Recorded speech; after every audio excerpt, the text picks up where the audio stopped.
All right, we are on another chapter, another day, another chapter. For us right now, this is a very short chapter in my book, which your book's a little bit smaller, but just to say, a shorter one than we've seen. This one, again, from Rose, one of our daughters. We have one more daughter story in this section, and then we are officially on our last section.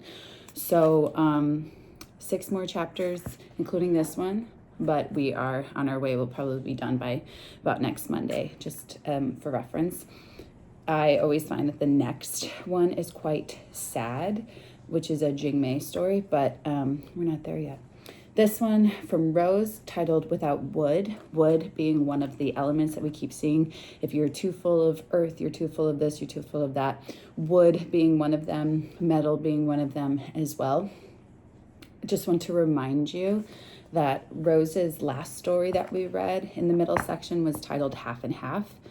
Rose is easily one of my favorite focused daughters. And the last time we saw her, I'm trying to find what page that is for me.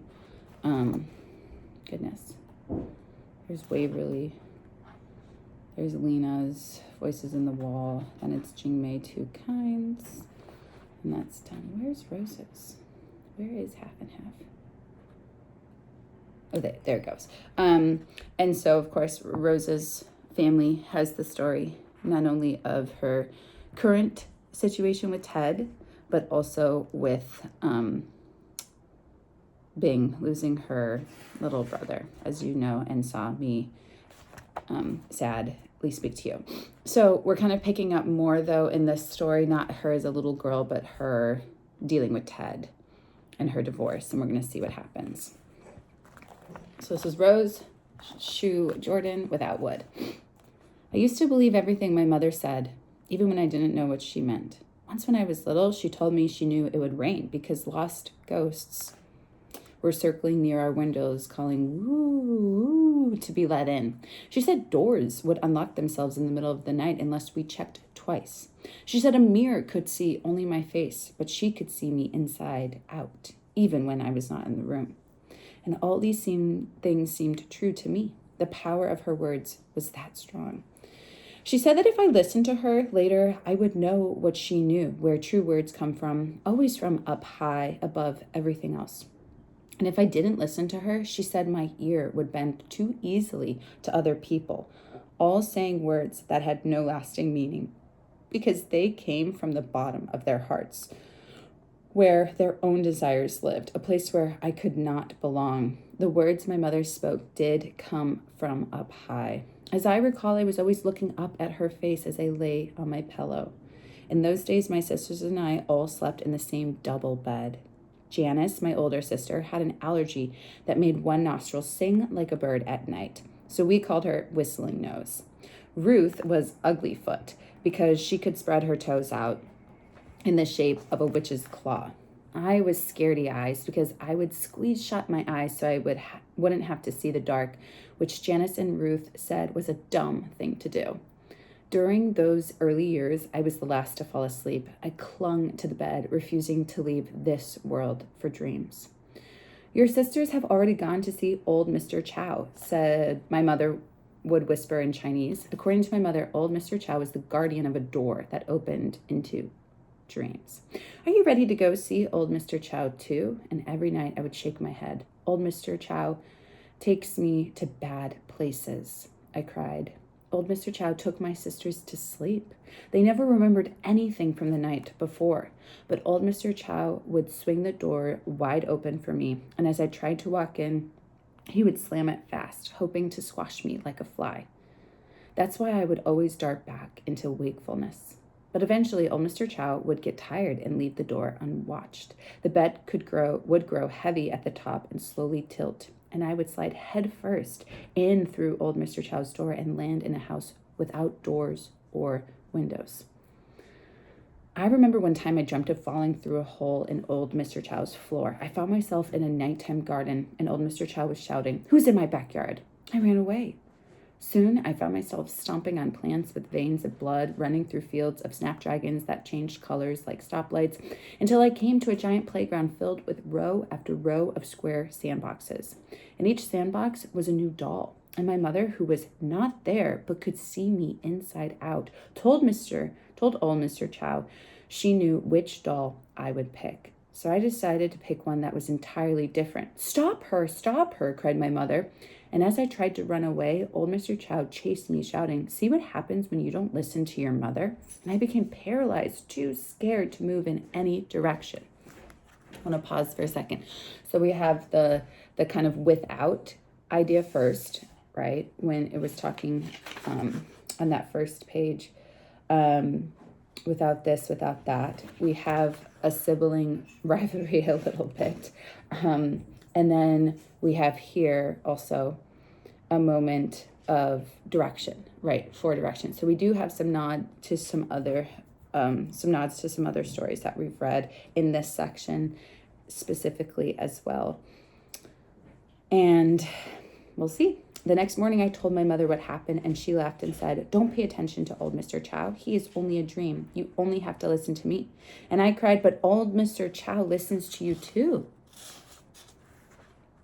More than 30 years later, my mother was still trying to make me listen. A month after I told her that Ted and I were getting a divorce, I met her at church at the funeral of China Mary, a wonderful 92-year-old woman who had played godmother to every child who passed through the doors of the First Chinese Baptist Church. "You are getting too thin," my mother said in her pained voice when I sat down next to her. "You must eat more." "I'm fine," I said, and I smiled for proof. "And besides, wasn't it you who said my clothes were always too tight?" "Eat more," she insisted, and then she nudged me with a little spiral-bound book hand-titled Cooking the Chinese Way by China Mary Chan. They were selling them at the door, only $5 each, to raise money for the Refugee Scholarship Fund. The organ music stopped and the minister cleared his throat. He was not the regular pastor. I recognized him as Wing, a boy who used to steal baseball cards with my brother Luke. Only later, Wing went to divinity school, thanks to China Mary, and Luke went to the county jail for selling stolen car stereos. "I can still hear her voice," Wing said to the mourners. "She said God made me with all the right ingredients." That's like our elements. "So it'd be a shame if I burned in hell." "Already cremated," my mother whispered matter-of-factly, nodding toward the altar where a framed color photo of China Mary stood. I held my finger to my lips the way librarians do, but she didn't get it. "That one, we bought it." She was pointing to a large spray of yellow chrysanthemums and red roses. $34, all artificial, so it will last forever. You can pay me later. Janice and Matthew also chip in some. "Do you have money?" "Yes, Ted sent me a check." Then the minister asked everyone to bow in prayer. My mother was quiet at last, dabbing her nose with Kleenex while the minister talked. I can just see her now, wowing the angels with her Chinese cooking and gung-ho attitude. And when heads lifted, everyone rose to sing hymn number 335, China Mary's favorite. "You can be an angel every day on earth." That's me singing. But my mother was not singing. She was staring at me. "Why does he send you a check?" I kept looking at the hymnal, singing, "Sending rays of sunshine full of joy from birth." And so she grimly answered her own question. "He's doing monkey business with someone else." Monkey business? Ted? I wanted to laugh, her choice of words, but also the idea. Cool, silent, hairless Ted, whose breathing pattern didn't alter one bit in the height of passion. It's kind of gross, but sorry. I could just see him grunting, "Ooh," while scratching his armpits, then pouncing and shrieking across the mattress, trying to grab a breast. Monkey business, like sex, obviously. And then this is so mean, but like Rose is now thinking about her husband. She's like, no, like he's kind of gross. Like he doesn't have that in him to be like, he's not pursuing other women. "No, I don't think so," I said. "Why not?" "I don't think we should talk about Ted now. Not here." Remember, they're at a funeral. "Why can't you talk about this with a psychiatric and not with mother?" "Psychiatrist." "Psychiatrics," she corrected herself. I like this part. You should underline this. "A mother is best. A mother knows what is inside you," she said above the singing voices. "A psychiatrics will only make you hula hoodoo, make you see hemimong." We're going to talk about that later. You are more than welcome to look up those words, but might be interesting to see what they are. Back home, I thought about what she said, and it was true. Lately, I had been feeling hula hoodoo, and everything around me seemed to be hemimong. These were words I had never thought about in English terms. I suppose the closest meaning would be confused and dark fog. You should look those up just to see. It's gonna push us a little bit more. And maybe there's something with mahjong in there. But really, the words mean much more than that. Maybe they can't be easily translated because they refer to a sensation that only Chinese people had, as if you were falling headfirst through old Mr. Chow's door, then trying to find your way back. But you're so scared you can't open your eyes, so you get on your hands and knees and grope in the dark, listening for voices to tell you which way to go. I had been talking to too many people, my friends, everybody it seems, except Ted. To each person, I told a different story, yet each version was true. I was certain of it, at least at the moment that I told it. To my friend Waverly, I said I never knew how much I loved Ted until I saw how much he could hurt me. I felt such pain, literally a physical pain, as if somebody had torn off both my arms without anesthesia, without sewing me back up. We talk about this a little bit. I know in class when we were saying like guilt as I was talking about this with my freshman for Romeo and Juliet because we were discussing like different forms of love and care. And one of the things that we talked about was that guilt can often be a feeling that stems from love, in that you wouldn't care about somebody. You don't care that much if you don't have any guilt. You could be a psychopath, but that's just so rare, and I'm not going to entertain that thought. But same thing here. Pain, like the pain of being hurt by somebody. It's only when you really care. It's only when you really love somebody that they can hurt you, or else it's just straight off your shoulder. And in this case, a lot of people don't know that they had a dependency of feel, and it can be love of a lifestyle. It doesn't have to be love of a person. It could just be that they're in love with the way things were. And maybe for Rose, that's the way it is. Maybe she doesn't love Ted.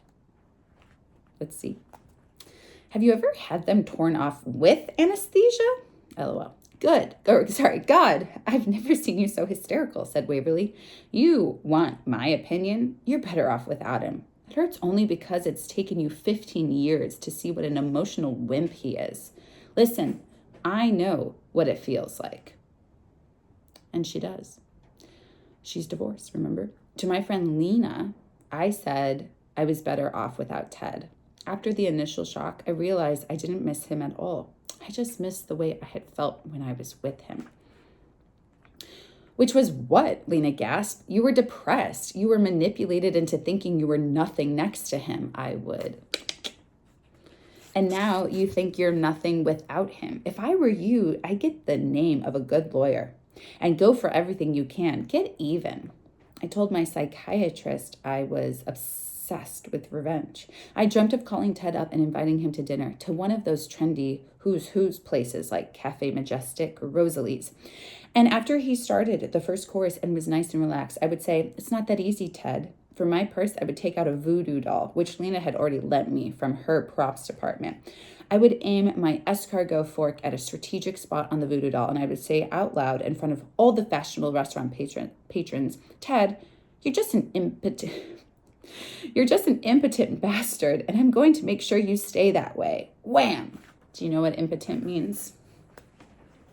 Your parents might not like that. All of these moments that I teach you things are bad words, but impotent meaning they can't get an erection, or sometimes can't perform in the act of sex. Okay, welcome to health class with Miss Adams. Sidebar, did you notice how she did not say that she talked to her friend Jing Mei? What does that tell you about Jing Mei? Jing Mei is not as connected into this sphere as much as, not that I think she wants to be, but just in terms of, it's interesting that for Amy Tan, Jing Mei is technically our character. She's kind of the reason why we have all these stories, but she's not connected to these people in the same way. It's very fascinating. Saying this, I felt I had raced to the top of a big turning point in my life and a new me after just 2 weeks of psychotherapy. But my psychiatrist just looked bored, his hand still propped under his chin. It seems you've been experiencing some very powerful feelings, he said, sleepy-eyed. I think we should think about them more next week. And so I didn't know what to think anymore. For the next few weeks, I inventoried my life, going from room to room, trying to remember the history of everything in the house. Things I had collected before I met Ted. The hand-blown glasses, the macrame wall hangings, the rocker I had recaned. Recaning is actually, my chair is caned. Can you see that? That's like wicker. All these things are kind of 80s thing, like the macrame is kind of 70s, but that's like, people would have macrame hangings, and sometimes people have that still where they hold their what's it called? Their plants from something like that. Remember, we're in the 80s here. Things we bought together right after they were married, most of the big furniture. Things people gave us, the glass-domed clock that no longer worked, 3 sake sets, 4 teapots. Things he picked out, the signed lithographs, none of them beyond number 25 in a series of 250. The Steuben crystal strawberries. And things I picked out because I couldn't bear to see them left behind. The mismatched candlestick holders from garage sales, an antique quilt with a hole in it, odd-shaped vials that once contained ointments, spices, and perfumes. I had started to inventory the bookshelves when I got a letter from Ted, a note actually, written hurriedly in ballpoint on his prescription notepad. Signed 4 times where indicated, it read. And then in fountain pen blue ink, included, check to tide you over until settlement. The note was clipped to our divorce papers, along with a check for $10,000, signed in the same fountain pen blue ink on the note. And instead of being grateful, I was hurt. Why had he sent the check with the papers? Why the 2 different pens? Was the check an afterthought? How long had he sat in his office determining how much money was enough? And why had he chosen to sign it with that pen? I still remember the look on his face last year when he carefully undid the gold foil wrap, the surprise in his eyes as he slowly examined every angle of the pen by the light of the Christmas tree. He kissed my forehead. I'll use it only to sign important things, he had promised me. This is kind of important, technically. Remembering that, holding the check, all I could do was sit on the edge of the couch, feeling my head getting heavy at the top. I stared at the X's on the divorce paper, the wording on the prescription notepad, the 2 colors of ink, the date of the check, the careful way in which he wrote 10,000 only, no cents. I sat there quietly trying to listen to my heart to make the right decision, but then I realized I didn't know what the choices were. And so I put the papers and the check away in a drawer where I kept store coupons, which I never throw away and which I never used either. My mother once told me why I was so confused all the time. She said I was without wood. Clock it. Born without wood so that I listened to too many people, like she's too porous. She takes it in too much. She takes in the liquid, or you overwater a tree or a plant or something. It takes too much. You don't have the wood to kind of stop it, to have it be protection. It's interesting. She knew this because once she had almost become this way. A girl is like a young tree, mark this. She said, you must stand tall and listen to your mother standing next to you. That is the only way to grow stronger and straight. But if you bend, trees don't bend, or they shouldn't, except for palm trees out here. If you bend to listen to other people, you will grow crooked and weak. You will fall to the ground with first strong wind. And then you will be like a weed, growing wild in any direction, running along the ground until someone pulls you out and throws you away. But by the time she told me this, it was too late. I had already begun to bend. I had started going to school where a teacher named Mrs. Barry lined us up and marched us in and out of rooms, up and down hallways, while she called out, boys and girls, follow me. And if you didn't listen to her, she would make you bend over and whack you with a yardstick 10 times. I still listened to my mother, but I also learned how to let her words blow through me. And sometimes I filled my mind with other people's thoughts, all in English, very important, so that when she looked at me inside out, she would be confused by what she saw. And over the years, I learned to choose from the best opinions. Chinese people had Chinese opinions. American people had American opinions. And in almost every case, the American version was much better. That's a marking. We talked about this in the first chapter a little bit, that difference between the American and Chinese way of life. And this is something, again, that we're seeing. It was only later that I discovered there was a serious flaw with the American version. There were too many choices, so it was easy to get confused and pick the wrong thing. That's how I felt my situation was with Ted. There was so much to think about, so much to decide. Each decision meant a turn in another direction. The check, for example, I wondered if Ted was really trying to trick me, to get me to admit that I was giving up, that I wouldn't fight the divorce. And if I cashed it, he might later say the amount was the whole settlement. Then I got a little sentimental and imagined only for a moment that he had sent me $10,000 because he truly loved me. He was telling me in his own way how much I meant to him, until I realized that $10,000 was nothing to him, that I was nothing to him. You go, girl. Go, Rose. I thought about putting an end to this torture and signing the divorce papers. And I was just about to take the papers out of the coupon drawer when I remembered the house. I thought to myself, I love this house. The big oak door that opens into a foyer filled with stained glass windows, the sunlight in the breakfast room, the south view of the city from the front parlor, the herb and flower garden Ted had planted. He used to work in the garden every weekend, kneeling on a green rubber pad, obsessively inspecting every leaf as if he were manicuring fingernails. He assigned plants to certain planter boxes. Tulips could not be mixed with perennials. A cutting of aloe vera that Lena gave me did not belong anywhere because we had no other succulents. I looked out the window and saw the calla lilies had fallen and turned brown, and the daisies had been crushed down by their own weight, the lettuce gone to seed. Runner reeds were growing between the flagstone walkways that wound between the planter boxes. The whole thing had grown wild from months of neglect. What else has been neglected, aka their marriage? And seeing the garden in this forgotten condition reminded me of something I once read in a fortune cookie. When a husband stops paying attention to the garden, he's thinking of pulling up the roots. When was the last time Ted pruned the rosemary back? When was the last time he squirted snail begone around the flower beds? I quickly walked down to the garden shed, looking for pesticides and weed killer, as if the amount left in the bottle, the expiration date, anything would give me some idea of what was happening in my life. And then I put the bottle down. I had the sense someone was watching me and laughing. I went back into the house, this time to call a lawyer. But as I started to dial, I became confused. I put the receiver down. What could I say? What did I want from divorce when I never knew what I wanted from marriage? That's a good one, too. The next morning, I was still thinking about my marriage. 15 years of living in Ted's shadow. There's another shadow thing. If you're paying attention, there is another shadow thing. I lay in bed, my eyes squeezed shut, unable to make the simplest decisions. I stayed in bed for 3 days, getting up only to go to the bathroom or to heat up another can of chicken noodle soup. But mostly, I slept. I took the sleeping pills Ted had left behind in the medicine cabinet, and for the first time I can recall, I had no dreams. All I could remember was falling smoothly into a dark space with no feeling of dimension or direction. I was the only person in this blackness, and every time I woke up, I took another pill and went back to this place. But on the 4th day, I had a nightmare. I woke in the dark. I couldn't see old Mr. Chow. But he said he would find me, and when he did, he would squish me into the ground. He was sounding a bell. The louder the bell rang, closer he was to finding me. I held my breath to keep from screaming, but the bell got louder and louder until I burst awake. It was the phone. It must have rung for an hour nonstop. I picked it up.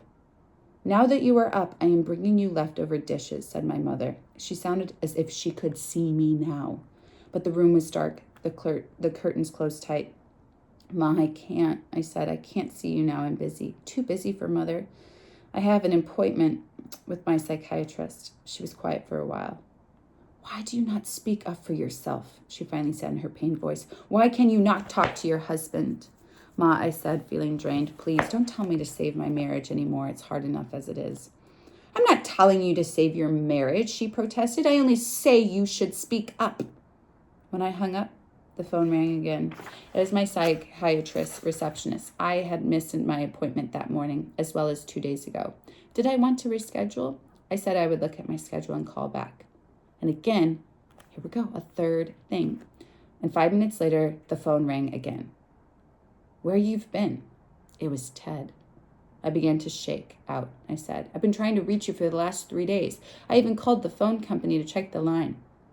And I knew he had done that, not out of concern for me, but because he wants something. He gets impatient and irrational about people who make him wait. You know, it's been 2 weeks, he said with obvious irritation. 2 weeks. You haven't cashed the check or returned the papers. I wanted to be nice about this, Rose. I can get someone to officially serve the papers, you know. You can? And then without missing a beat, he proceeded to say what he really wanted, which was more despicable than all the terrible things I had imagined. He wanted the papers returned, signed. He wanted the house. He wanted the whole thing to be over as soon as possible because he wanted to get married again. To someone else. Before I could stop myself, I gasped. You mean you were doing monkey business, using her mother's words, with someone else? I was so humiliated, I almost started to cry. And then for the first time in months, after being in limbo all that time, everything stopped. All the questions, gone. There were no choices. I had an empty feeling and I felt free, wild. From high inside my head, I could hear someone laughing. What's so funny? Said Ted angrily. Sorry, I said. It's just that. And I was trying hard to stifle my giggles, but one of them escaped through my nose, a snort which made me laugh more, and then Ted's silence made me laugh even harder. I was still gasping when I tried again in a more even voice. Listen, Ted, sorry. I think the best thing is for you to come over after work.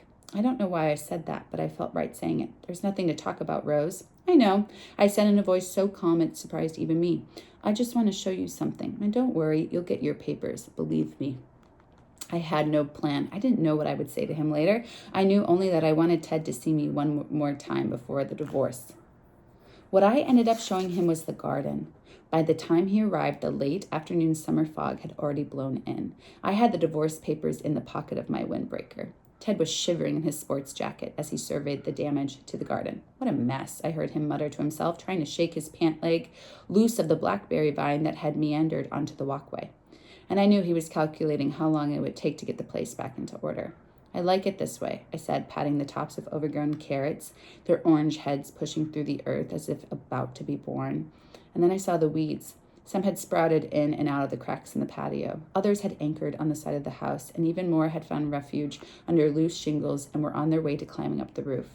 No way to pull them out once they've buried themselves in the masonry. You'll end up pulling the whole building down. Ted was picking up plums from the garden and tossing them over the fence into the neighbor's yard. Where are the papers? He finally said. I handed them to him, and he stuffed them in the inside pocket of his jacket. He faced me, and I saw his eyes, the look I had once mistaken for kindness and protection. You don't have to move out right away, he said. I know you'll want at least a month to find a place. I've already found a place, I said quickly. I love this part, because then I knew where I was going to live. His eyebrows raised in surprise, and he smiled for the briefest moment until I said, Here. What's that? He said sharply. His eyebrows were still up, but now there was no smile. I said, I'm staying here, I announced again. Who says? He folded his arms across his chest, squinted his eyes, examining my face as if he knew it would crack at any moment. That expression of his used to terrify me into stammers. Now I felt nothing, no fear, no anger.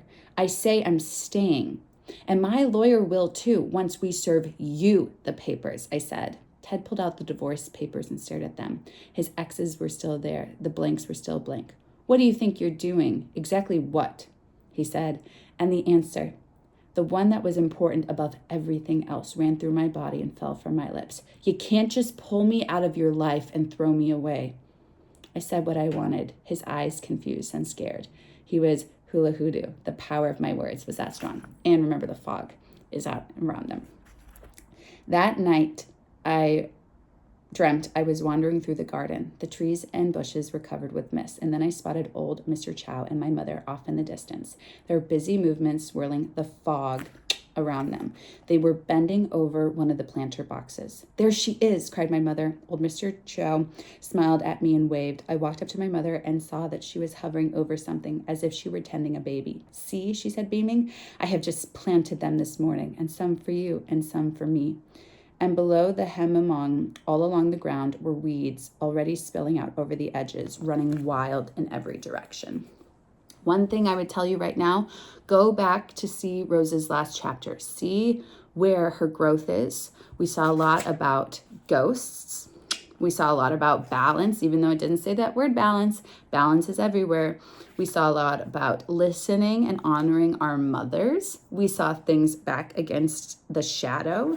We saw tending to something, cultivating something, caring for something.